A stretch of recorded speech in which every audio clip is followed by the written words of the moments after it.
Hello नमस्कार दोस्तों, आपका अपना यूट्यूब चैनल लेवल 04 में स्वागत है। हम सभी जानेंगे रेलवे अप्रेंटिस के लिए ज़रूरी खबर, सीसीए के लिए क्या अच्छा, जीएम पावर अच्छा है या फिर ओटीएस अच्छा है या फिर 50% कोटा अच्छा है या फिर 20% कोटा। आज हम सभी जानेंगे इसके बारे में। आइए देखते हैं। इन चारों के बारे में आपको जानना बहुत ही ज़रूरी है कि इसमें सबसे अच्छा कौन सा, जो भी इस टाइम सोशल मीडिया पर चल रहा है कि जीएम पावर सही है या फिर ओटीएस सही है या फिर 50% कोटा सही है। इसमें ये देखते हैं क्या इसमें सबसे ज़्यादा बेनिफिट होगा सीसीए कैंडिडेट के लिए। जिसमें देखिए कैंडिडेट जो बता रहे हैं कि इसमें सबसे अच्छा जीएम पावर ही है, तो जीएम पावर के लिए हम भी यही कहेंगे कि जीएम पावर के लिए सबको आगे आना चाहिए ताकि जीएम पावर का लाभ सभी सीसीए कैंडिडेट को मिल सके। इस पूरी जानकारी को जानने के लिए हमारे साथ आप जुड़े रहें ताकि पूरी जानकारी आपको मिल सके। जो भी साथी हमारे चैनल पर नए हो, चैनल को सब्सक्राइब कर लें ताकि हमसे जुड़ी जानकारी जो भी हो उन्हें जल्द से जल्द मिल सके। आइए जानते हैं जीएम पावर से लाभ। जीएम पावर के थ्रू जो भी होता है, जो भी हमारे सीसीए कैंडिडेट हैं जहाँ से अप्रेंटिस किए होते हैं जिस जिस भी जोन से, तो उनको वहाँ से जनरल मैनेजर के पावर के थ्रू उसी जोन में उनको रखा जाता है। यहाँ पे जितने भी कैंडिडेट होते हैं जिस जोन से अप्रेंटिस किए होते हैं उन सारे कैंडिडेट को वहाँ पे डायरेक्ट ज्वाइनिंग कर दी जाती है। और इससे जितने सरकारी जो भी कर्मचारी हैं उनके बराबर ही उनको भी लाभ मिलता है। जैसे मेडिकल हुआ, रूम रेंट का जो भी मिलता है, तो उसमें सबको बराबर ही दिया जाता है जो भी जीएम पावर के थ्रू जाते हैं उसमें। इन्हें भी जो जीएम के थ्रू जो कैंडिडेट जो भर्ती होते हैं उन्हें भी टीए डीए का लाभ उन्हें भी मिलता है। जो इतने सरकारी कर्मचारी हैं उनके ही समान इनका भी होता है।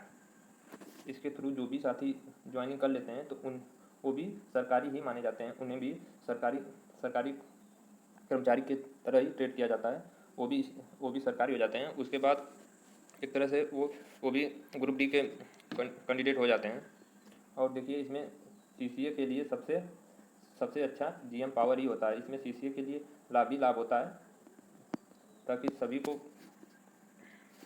देखिए जैसे जितने भी सीसीए हमारे भाई हैं सभी ने 1 साल तो अपना ट्रेनिंग के लिए दिया ही है, 1 ईयर, तो सभी ने 1 साल अपना दिया ही है सीसीए के लिए। तो उन्हें जो भी वहाँ से सीखने को जो भी मिलता है, उनका टेस्ट जो भी होता है, तो उन्हें जीएम पावर के थ्रू यही होना चाहिए कि उन्होंने 1 साल अपना दिया उसमें, तो उन्हें डायरेक्ट उनको भर्ती कर ही देना चाहिए ताकि वो, क्योंकि अपना उन्होंने 1 साल उसमें बर्बाद किया है जाकर। तो उसमें जो भी सीसीए कैंडिडेट है उसमें 1 साल तो रेलवे की सेवा ही करते हैं, तो इसलिए उन्हें परमानेंट जॉब मिलनी ही चाहिए ताकि उन्हें फिर आगे दूसरा कोई भी जॉब के लिए भटकना ना पड़े। नहीं तो ऐसा अगर होगा तो 1 साल का अप्रेंटिस करने का कोई मतलब नहीं है रेलवे में जाने का। 1 साल अप्रेंटिस भी करो और फिर कुछ भी लाभ ना मिले तो फिर कोई भी मतलब नहीं है। इसीलिए जीएम पावर सबसे अच्छा है। इसकी मांग हम सभी सीसीए कैंडिडेट को ज़्यादा से ज़्यादा करनी चाहिए। जितने भी हमारे सीसीए भाई हैं उन्हें इसमें भाग लेना चाहिए ताकि जीएम पावर लागू हो सके। अगर जीएम पावर लागू हो जाता है तो उन्हें जो भी सुविधा होगी सब अप्रेंटिस के लिए ही होगी।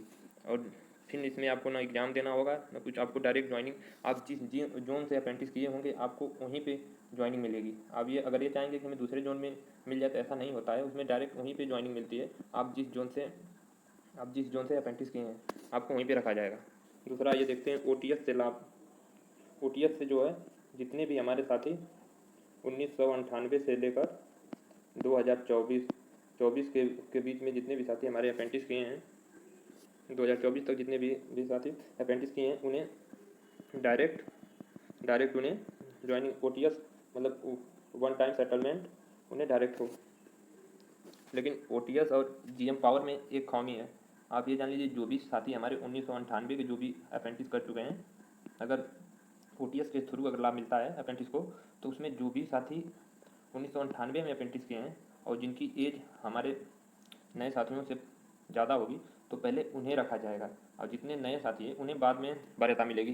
क्योंकि ऐसा इसलिए होता है ताकि जिसकी डेट ऑफ बर्थ अगर मान लीजिए 1919 है और आपकी डेट ऑफ बर्थ 2001 है, तो जो 1919 वाले हैं उन्हें पहले मौका दिया जाएगा ताकि अगर आपको जिनकी डेट ऑफ बर्थ 2001 है उनको दूसरा भी अगली वैकेंसी में भी मौका मिल सकता है, लेकिन जिनकी उम्र 1999 है उन्हें फिर उस अगली भर्ती में मौका नहीं मिलेगा, इसलिए उन्हें वरीयता मिलती है।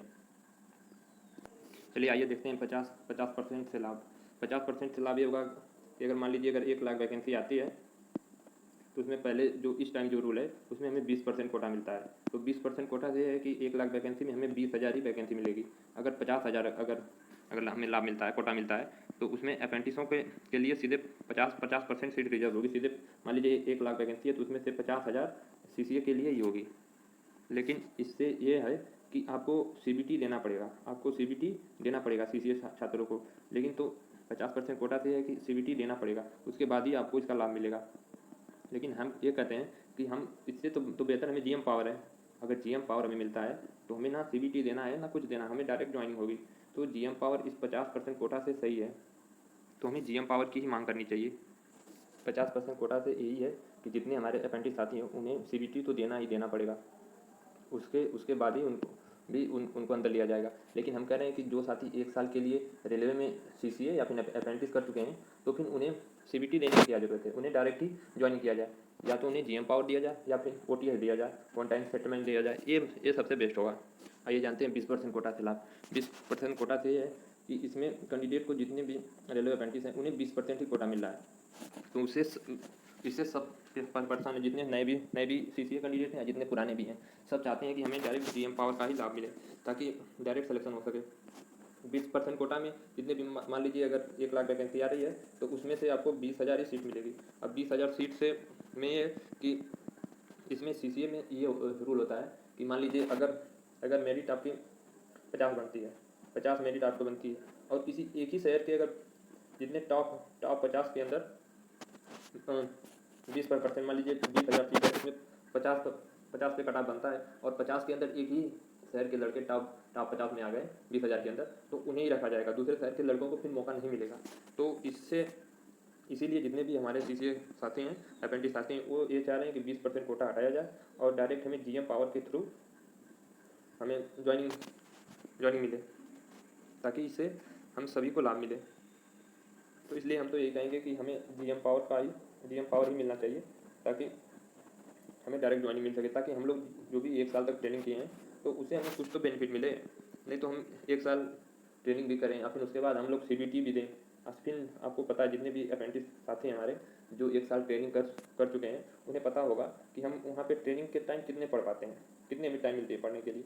तो टाइम तो मिलती ही नहीं है पढ़ने के लिए, अगर कोई पढ़ना भी चाहे तो भी नहीं पढ़ पाता है, 1 दिन 2 दिन फिर मन नहीं करता है पढ़ने को। तो इससे यही है जितने भी हमारे अप्रेंटिस साथी हैं वो सभी मिलकर मांग करें कि GM पावर ही लागू हो ताकि हमें डायरेक्ट सिलेक्शन मिल सके। अगर GM पावर मिल जाता है तो हमें 20%, 50% या फिर OTS की ज़रूरत नहीं है। GM पावर मिल जितने भी हमारे पुराने साथी हैं या फिर नए साथी हैं सबको डायरेक्ट ही चांस मिलेगा। तो इसमें हम तो यही कहेंगे कि इन चारों में सबसे बेस्ट GM पावर ही है। GM पावर अगर लागू हो जाता है तो सारे अप्रेंटिस भाइयों को सबसे बढ़िया होगा। हमसे जुड़ने के लिए आपका धन्यवाद। तैयारी करें, फिट रहें और अपना सपना पूरा करें।